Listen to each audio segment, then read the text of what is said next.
Hi, my name's Barry Crampton. Today I'm going to show you around our Range Rover Sport, then I'll take you for riding it, but first I'll tell you a little bit more about it.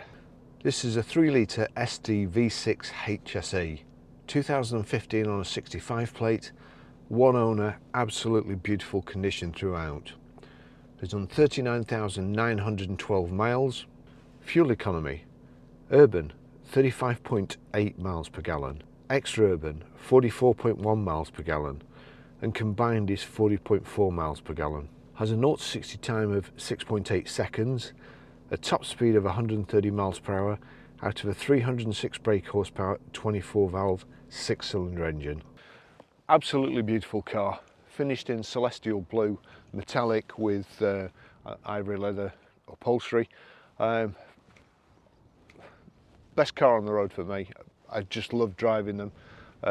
By choice, I don't think I'd have anything else. We just got this one in, it's been throwing it down for the last 3 days, so I've not been able to photograph it, but here it is now anyway.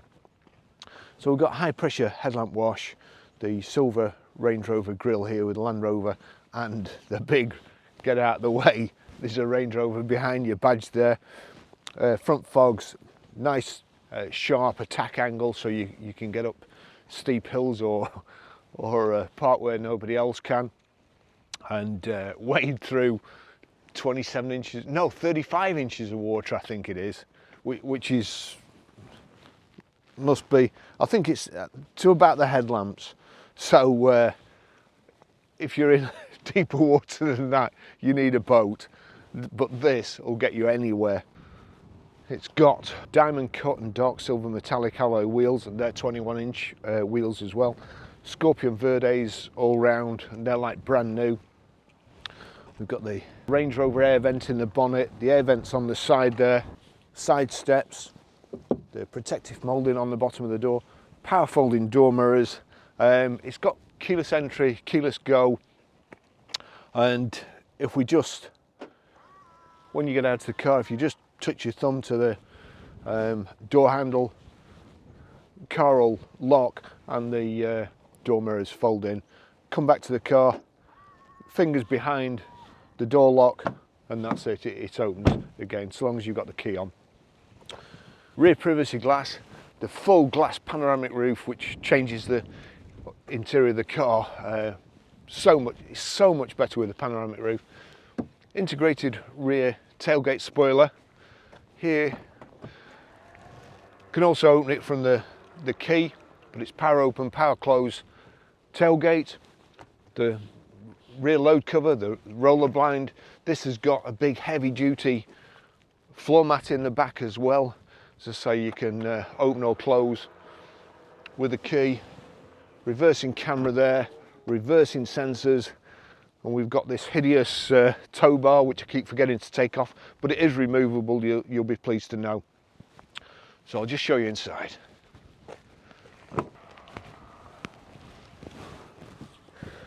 I'm going to be quick here because it's throwing it down. We've got the rear centre armrest, the rear Isofix child seat anchor point, beautiful inside, perforated leather, also got blue, or it might be blue or black piping, I can't tell. Full set of carpet mats, and it's got a full set of rubber over mats as well, which I always like to see, and we've got heated rear seats here. As I say, the full panoramic roof makes the interior of the car so lovely to be in. It's such a nice environment. Okay, I'll just take you for a drive in it.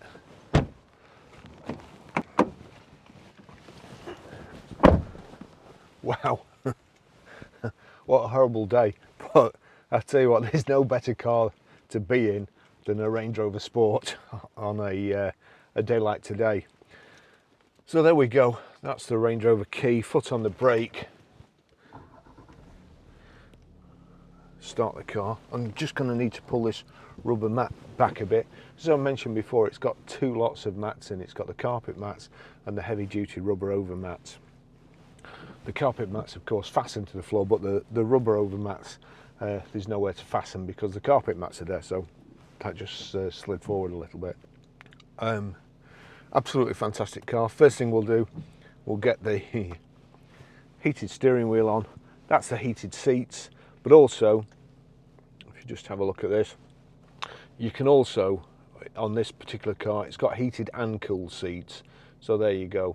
In the summer, it just blows cool air through the perforations in the seats, which is well, it's really good on leather seats, to be fair.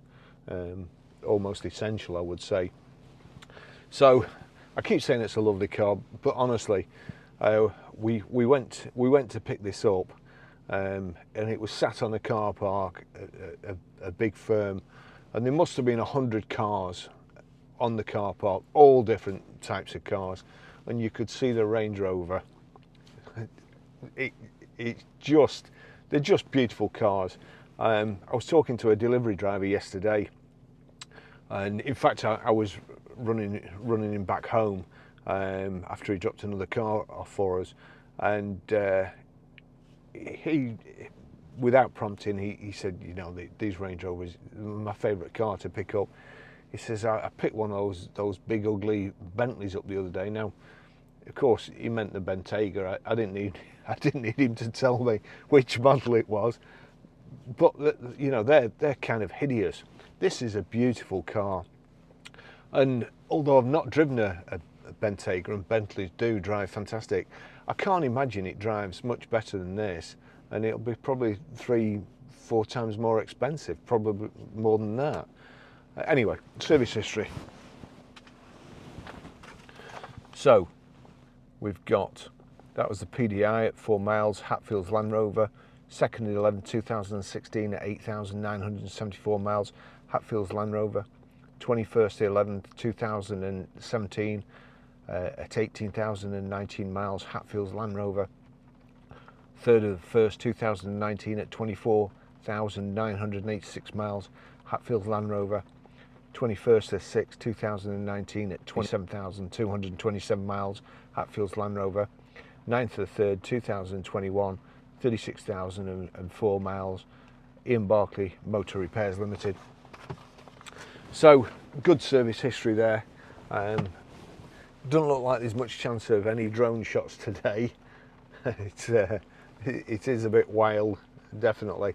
So great things in the car. We've got, let's just see, height and reach adjustable steering wheel.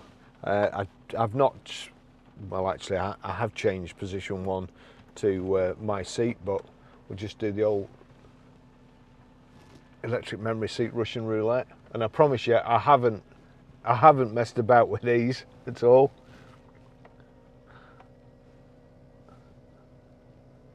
Goodness me.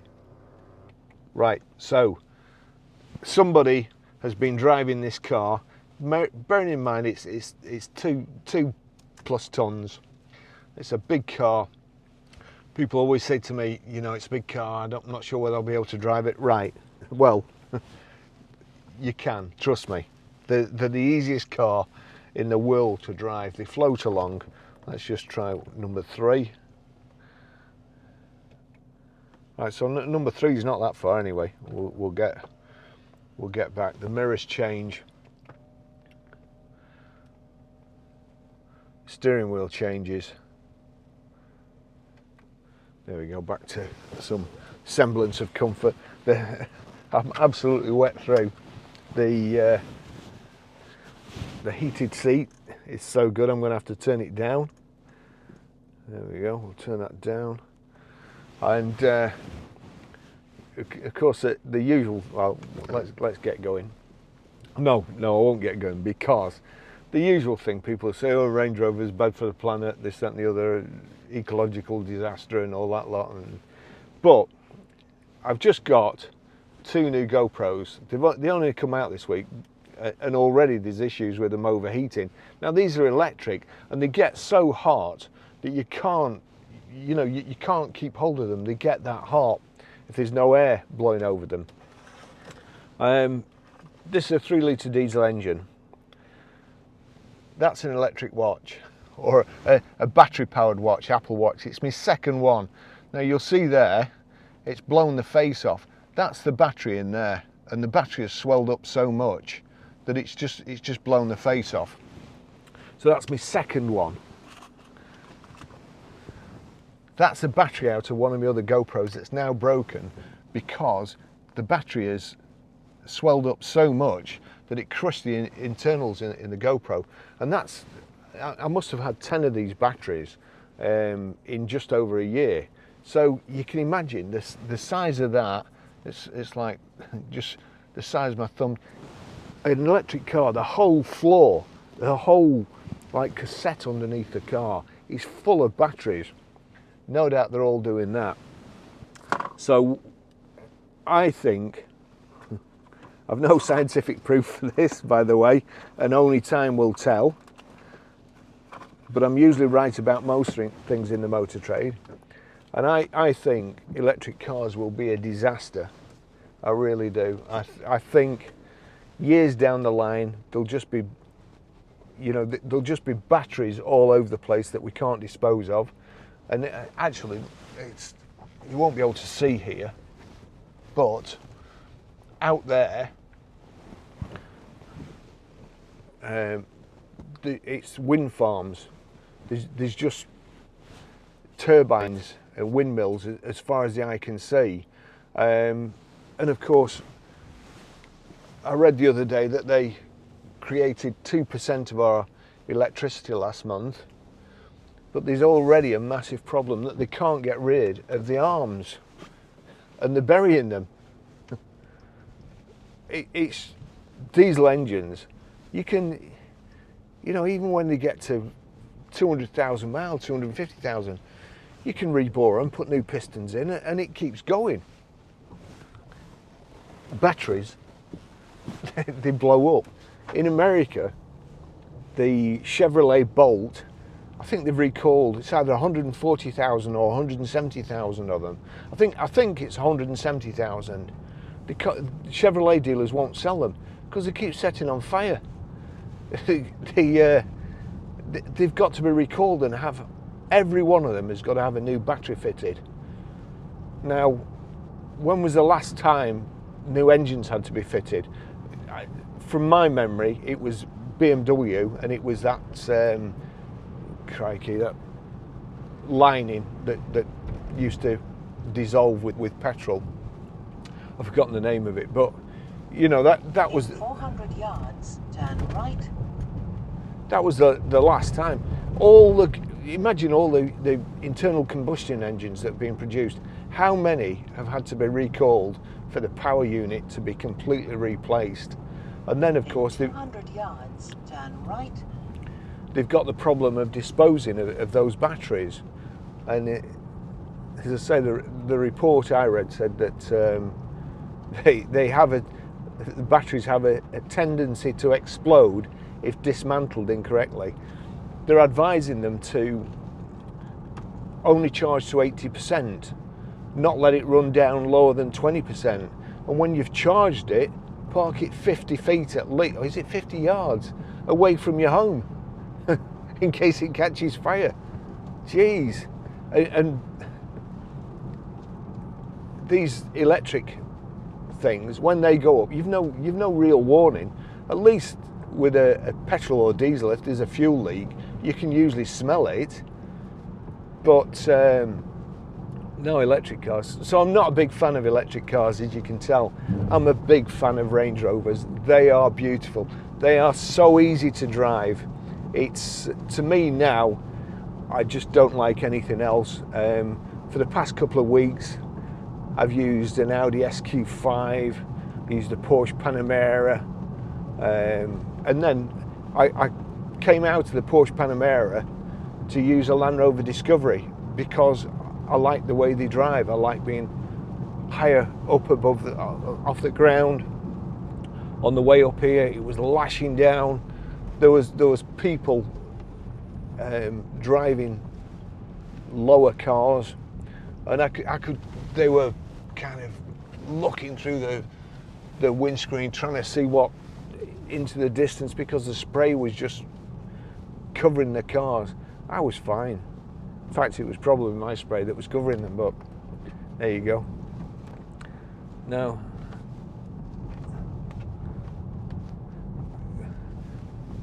I've, over the past few years, I must have had at least 50, I must have driven at least 50 different ones. And honestly, I can't, on my day off, I want to go for a drive in them.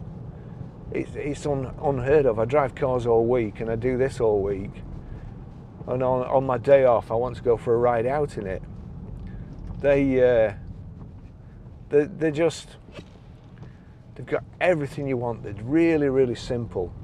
No, at the moment, obviously the later ones, I know somebody emailed me on YouTube to say that I'd scream if I got in a new one.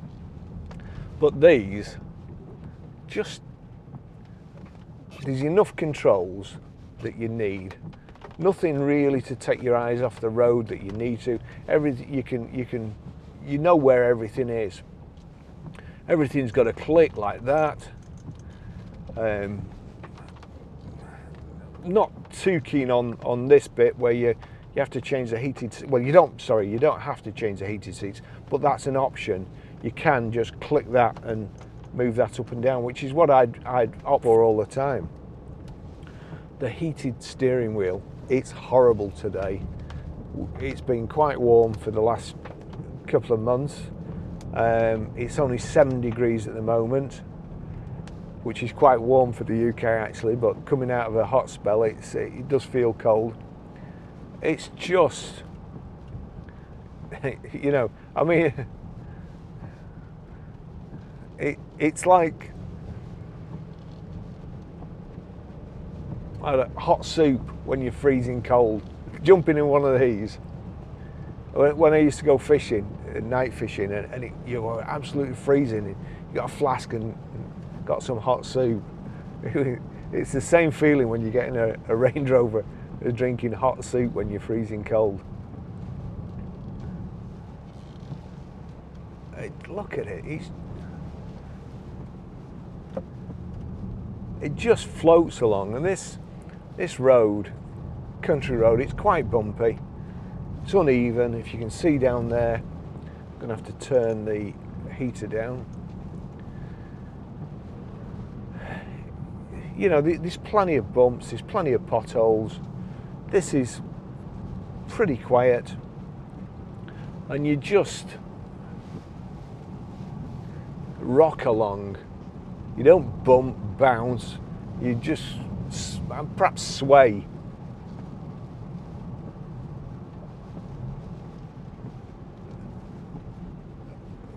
Squirrel, get off the road. That's it, you go there. When cars are clean and not being hammered, bearing in mind this is 5-6 years old, and you jump in it, and the first thing that makes it feel like a new car is the windscreen. After a while, after a couple of years on the windscreen, always gets just a bit worn, and it doesn't have that kind of sheen on it. This, as I say, you jump in and the screen's like brand new. I wouldn't be surprised if somebody told me it'd just been kept in a garage, but obviously with 39,000 miles on it, it's been out and about, but it's just been well looked after. There's no stone chips I can see, there's no damage anywhere.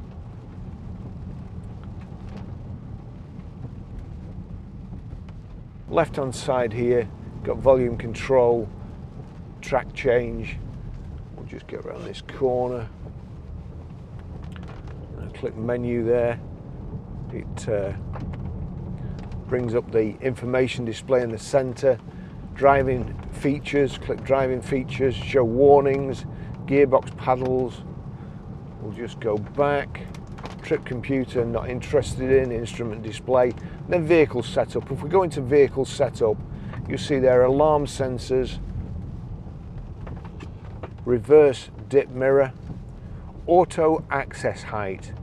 Now there's a tick there, you don't have to have it, but when you switch the car off, you pull up at your destination, switch the car off, and it lowers itself down to the ground. And to be fair, it looks really, when it's on its when it hunkers down, it looks really mean. You get back in the car, you set off, and it goes back to normal height, normal suspension. Paddles here on the steering, you feel it go down there, command shift. If I had one criticism of Range Rovers, and one thing that I'd go back to the round gear selector. This one, for some reason, I have trouble with it, and well, I'll show you. When you stop to select another gear, you just pull up here. When you stop to select another gear, if you just want park, you click park and it goes into park. If you just pull back like so, it won't do anything, or push forward. It says unlock before shifting. There's a little trigger here. Now, it's not a difficult thing, but I always manage to get it wrong. So you've got to press the trigger and then move it forward into reverse. You see there the mirrors dipping. You've got reversing camera here.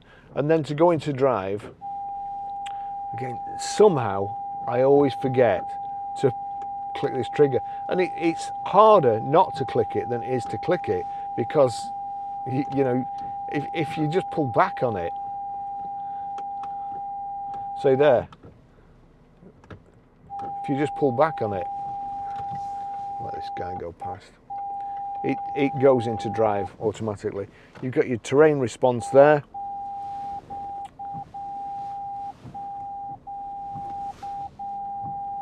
Minefield, or is it Minefield, Christmas, Mexico, Swamp, something like that. I always forget. God. You've got CD radio here. It's Bluetooth hands-free, Bluetooth audio streaming. The sound system is tremendous. So before, you've got power folding door mirrors. Sat nav, we'll click sat nav. That's a massive bump there.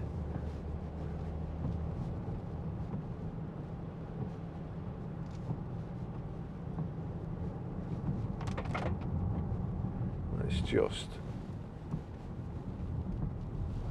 actually, I've got, put them on auto.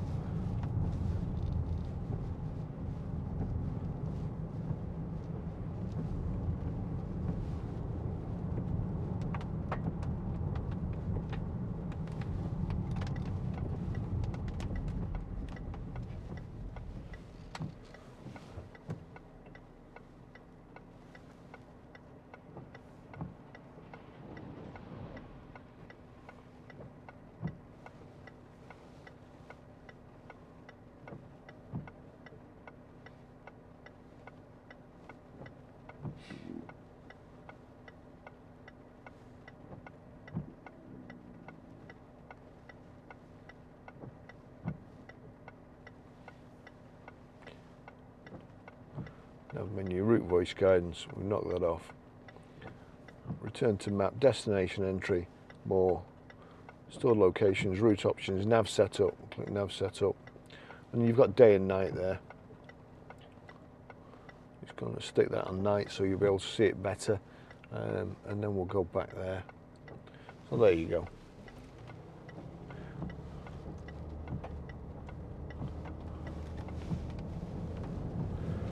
Front central armrest, big front central armrest. In there you've got USB and aux in and a power, and then you've got your drivers and passengers armrest, which you can set with this thumb wheel here. Electric memory seats, as we said before, and let me just see, that's lumbar support. You may be able to hear it going down. But nice and just lovely and comfortable.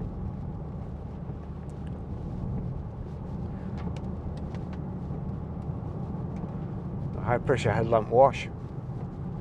Got the side skirts, the remote boot opening or power open, power close.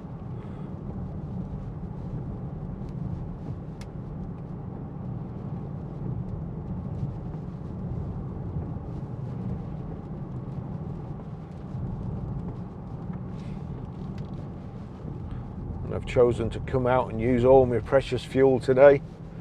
Got a fuel crisis in the UK. When we were going to deliver a van the other day, and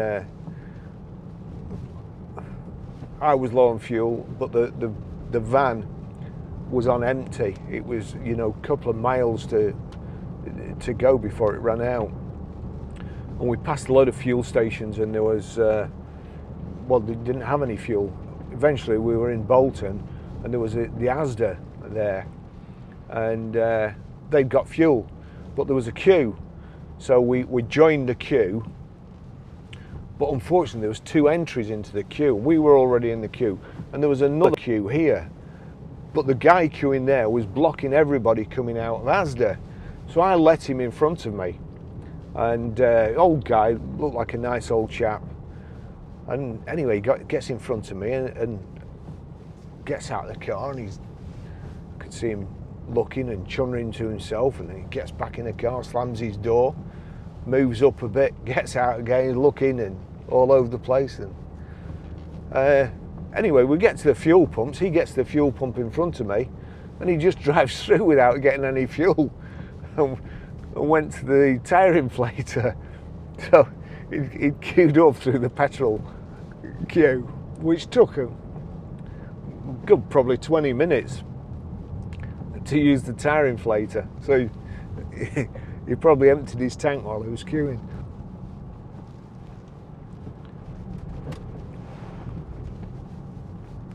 So I'm sure it's 35 inches wading depth, and you know, you can just go up a very steep angle and depart from a very steep angle without bottoming out.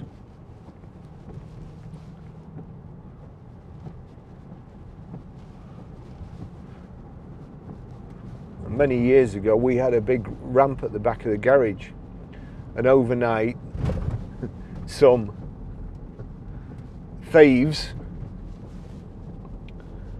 came, and the caravan place next door had a big barred gate across, and it was also on the main road and difficult to see, but the entrance to our compound had a gate which you couldn't see from the road. And these thieves were, they must have spent hours and hours cutting through our gate, because they did it with a hacksaw, and there was a load of broken hacksaw blades that they'd just abandoned. So it'd taken them a good few hours, I would imagine, to saw through. And then there was a ramp into our compound, and then they'd cut through the fence into the caravans next door, and they'd lined up about a dozen caravans. Now, I've no idea who would want to steal a load of caravans like that, and far be it from me to be one to indulge in hate speech. But anyway, these people that like caravans, they just got, must have been a massive convoy. They were going to lift the whole lot, and they didn't. And at first I thought they'd been disturbed, but then I realised that the ramp getting out of the compound, their car had bottomed out. With a caravan on, it caught the ramp and bottomed out. Now, if those people had been in a Range Rover, they could have just clicked this switch,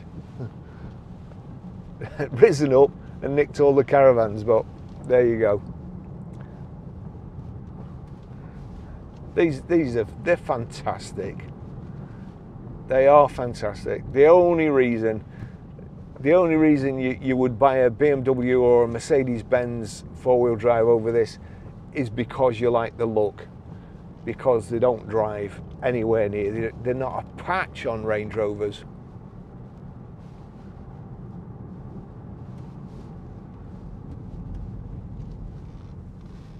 don't let people tell you that they're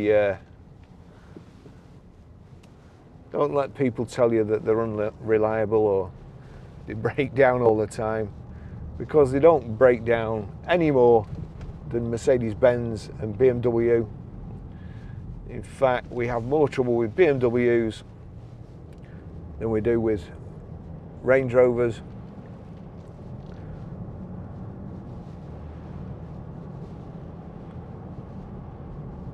And even so,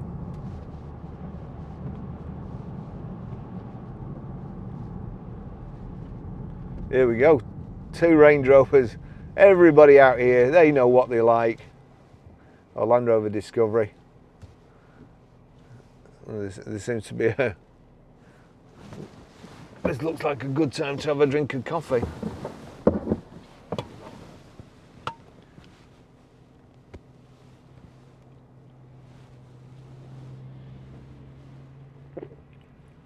Wow.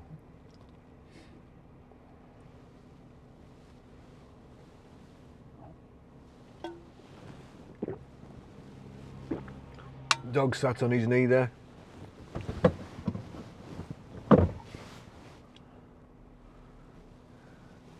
Oh, that's unusual, that guy in that Discovery.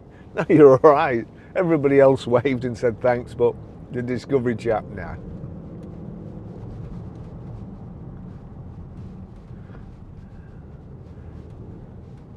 And with a bit of luck, that's all the traffic coming this way. But you never know.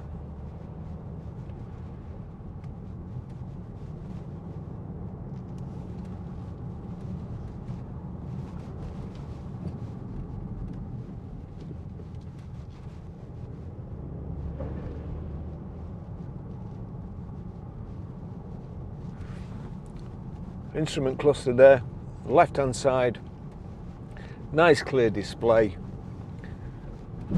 rev counter, tells you what gear you're in, coolant temperature, the information display in the centre, as I say, you can bring that up, or the sat nav comes up when it's active, tells you your next turning. On the right hand side, speedo. It's also, that's an analog speedo on the outside. In the bottom there, you've got digital speedo. There you go. That camera, electric cars, that camera, what we've been going 20 minutes, it's overheated and switched off. New to the market last week, overheated and switched off, electric. I rest my case. Fuel gauge at the bottom there. They're economical for the size of the vehicle. I think running around town, just going to work, I get 30 plus, which I'm more than happy with, everything's a compromise. I was using a Mercedes E-Class, and I'm a big Mercedes man, or was a big Mercedes man, and they're just not a patch on this, not a patch. More economical, sure, but and that one had air suspension, but the ride, an E350, the ride, nothing compared to this. Thanks for watching, and I'll see you in the next video, if my cameras don't all overheat.